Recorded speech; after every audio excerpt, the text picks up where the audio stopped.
tudo bem com vocês? A Pro Regiane espera sinceramente que sim, que vocês estejam muito bem, tá? Em casa, se cuidando e estudando também. Vamos para mais uma aulinha de história, continuar trabalhando o iluminismo. Só que hoje nosso foco é nos filósofos, tá? Iluministas. Vamos trazer um pouquinho da filosofia de cada um deles. Lembram o que é o iluminismo? Para a gente começar, você tem que lembrar isso. É o ponto aí central. Então, turminha, o iluminismo ele vai ser esse período aí, né, que a gente inicia no século XVIII, tá bom? Que é conhecido como o século das luzes. Por quê? Porque foi um período de mudança na visão, no pensamento político, social e econômico desses países, tá bom? Então, o iluminismo ele vem para quebrar com o pensamento que ele já tinha, né, organizado até então. Então, realmente trazer uma razão, o conhecimento como base, deixando de lado o que se tinha até o momento, que era a religião, muito em parceria com uma forma de organização política extremamente centralizada.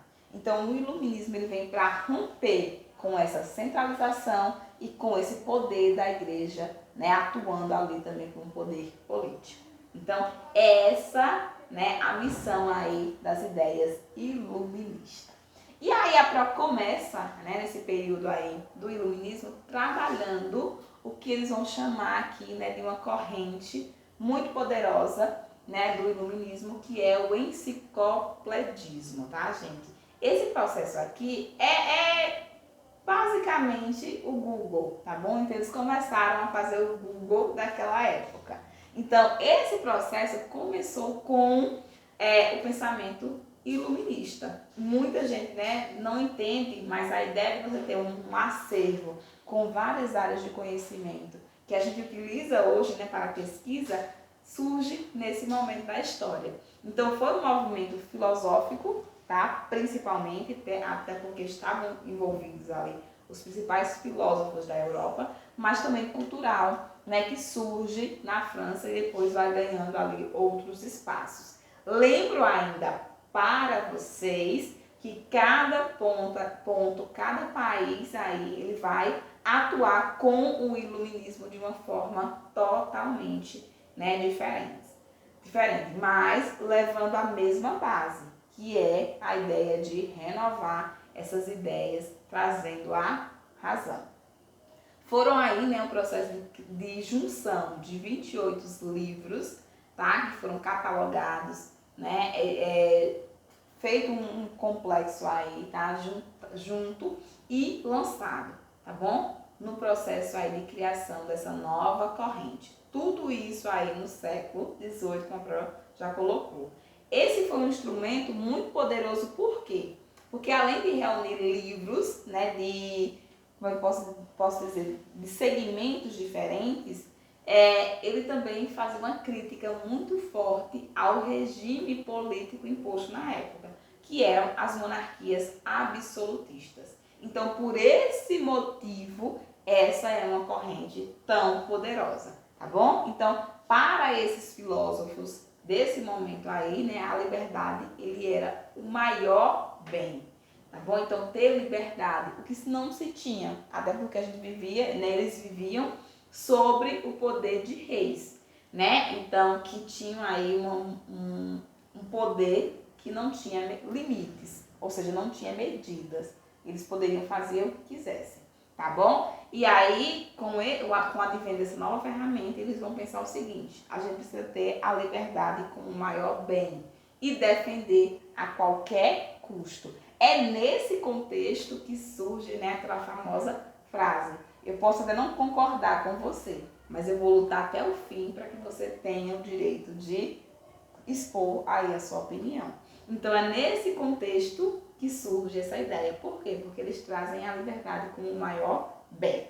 Então, Diderot, né, é um exemplo claro de um filósofo iluminista que traz essa ideia aí da liberdade. E ele dizia o seguinte: nenhum homem recebeu da natureza o direito de comandar o outro. Então, nenhum homem recebeu da natureza esse poder. A gente precisa pregar o quê? A liberdade. A liberdade é um presente do céu, tá bom? E o individualismo da mesma espécie, né, é um direito. E aí, gente, gozar a partir da razão. Então, ele diz o quê? Que a gente precisa ter essa liberdade como ponto central aí nas nossas relações. Ok? Turminha? E aí, a prossegue colocando já os primeiros, tá bom, filósofos aí, seus pensamentos, tá? Diderot, ele era um pensador, né, filósofo francês, tá bom? A França, ele vai ter esse despontar, nascido, tá, em 1713. E ele ficou bastante conhecido por ser o principal pensador da corrente que a gente trabalhou, né, do enciclopedismo, tá bom? Então, ele ficou marcado justamente por conta disso, dele ter iniciado, né, ter aí começado, né, e deixado para que os demais continuassem, mas já com tudo estruturado em torno desse pensamento. Em suas teorias, né, era bem marcante o posicionamento dele contra a Igreja Católica, tá bom? Ele entendia que o homem deveria se afastar desses aspectos religiosos para chegar no aspecto realmente que a natureza tinha imposto, né, que a natureza deixou para o homem, que é o da liberdade. Então, ele é um defensor muito grande da liberdade, tá bom? O Jean de Alablet, ele era um filósofo também matemático francês, né? Aqui ele já atuou mais na área da matemática e da mecânica, mas ele também tinha uma importância para essa corrente. Por quê? Porque ele trabalhava o campo dessa matemática levando para as questões políticas também. Então, ele era um filósofo que ele trabalhava a mecânica, trabalhava a matemática, mas sem perder o seu engajamento no setor político. Lembro que todos, né, esses filósofos, na maioria, eles eram, né, da classe aí burguesa, tá bom? Ou seja, era um movimento intelectual. Ok? Sigo aí para a gente, né, continuar trabalhando e trabalhando aqui, né, falando um pouquinho da figura de Voltaire. Voltaire, ele se aproximava das ideias, né, de que o homem, para atingir sua liberdade individual, teria de se afastar também da igreja. Era outro, né, filósofo que vinha nessa perspectiva. Em outras palavras, afirmava que a religião corrompia as ações do homem, além de atrapalhar na evolução econômica, tecnológica de toda a sociedade. Então, olha como todos vinham no mesmo sentido. Afastar a política da religião e ter aí um caminho voltado para a liberdade, para a razão, para o conhecimento. Tá bom? Então, Voltaire vinha nessa ideia. Montesquieu, ele era um filósofo e escritor que a gente trabalhou ele, né, com maior intensidade na aula passada, não vou focar tanto nele por conta disso. Ele defendia aí, tá, a separação dos poderes políticos. Lembra que eu falei para vocês que é esse carinha aqui que cria a ideia dos três poderes, o executivo, o legislativo e o judiciário? Então, ele vai entender o seguinte, que um homem só, ele não pode ter esses três poderes. Não pode estar associado a ele os três poderes. Como existia ali nas monarquias. Então, cada poder deveria ficar na mão, né, de uma classe, na mão de uma camada. Ok? Aí sim a gente ia ter uma estrutura organizada para funcionar. Ok? De uma forma mais justa, ia promover a liberdade. Entendido até aqui, minha gente? Tranquilo? Hoje eu vou trabalhar só esses filósofos mesmo, então o foco é bem para eles. Rousseau. Rousseau, ele era um filósofo já suíço, tá? É autor de várias obras, né, que tinha um contexto histórico, e ele era o criador do contrato social. Então, Rousseau, ele fica marcado por esse contrato social. Para ele, esse contrato social dizia o quê? O homem, né, na sua natureza, né, necessitava aí intervir, viver dentro da política. Então, para se apropriar aí do que era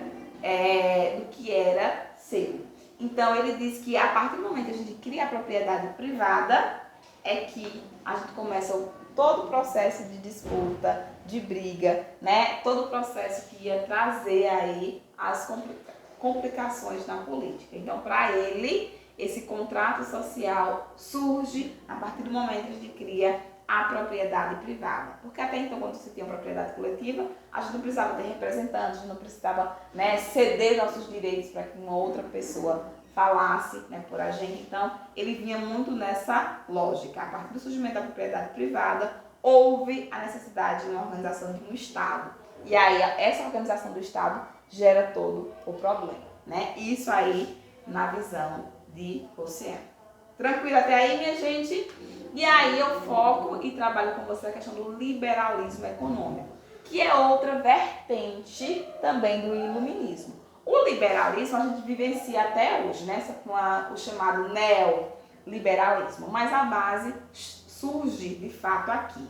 Então, o liberalismo econômico foi uma corrente também de pensamento, tá bom? Diretamente ligada ao iluminismo, tá? Que sofreu influência do iluminismo e do racionalismo, segundo as quais nenhum fator externo à política, né, como a religião, poderia interferir diretamente na administração de um Estado.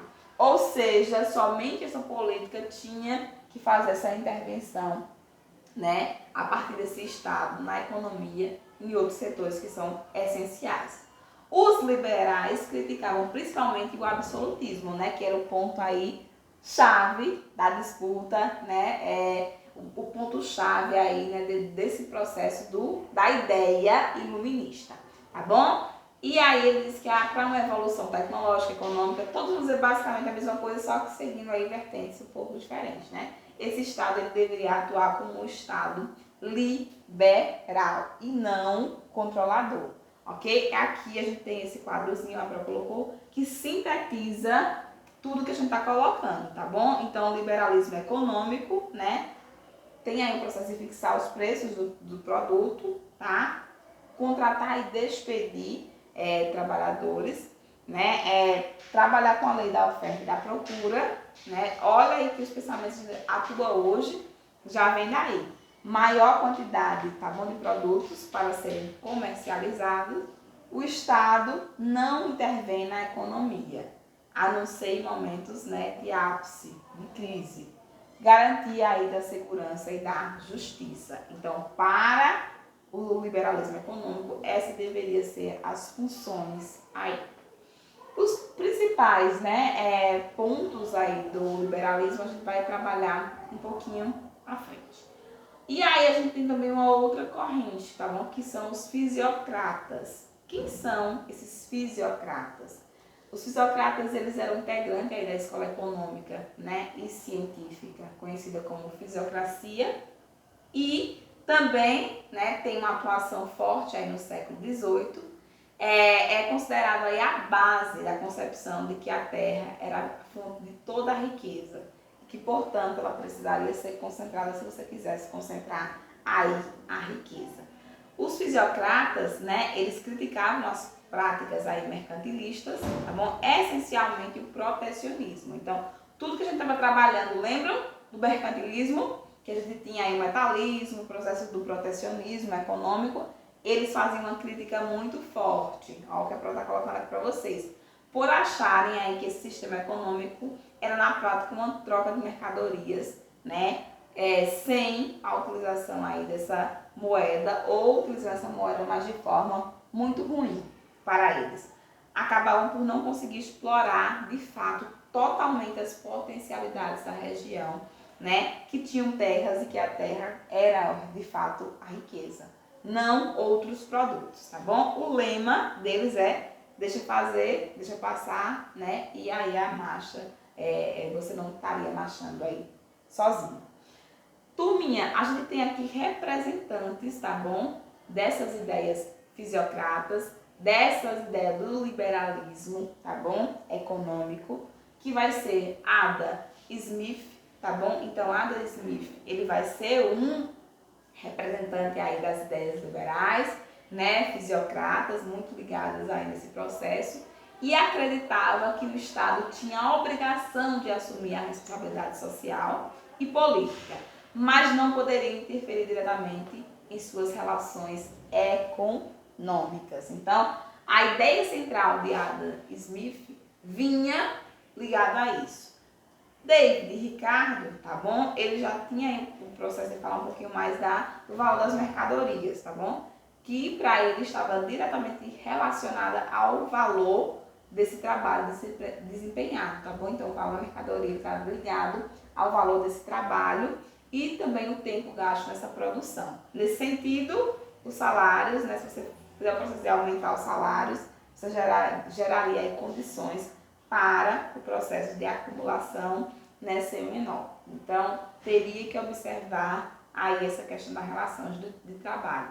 Ele focava mais nessa questão de relações realmente de produto, né, valor do produto, valor desse trabalho aí, ok? Esses aí eram os dois filósofos, né, dessa linha mais liberal, também ligada aos fisiocratas.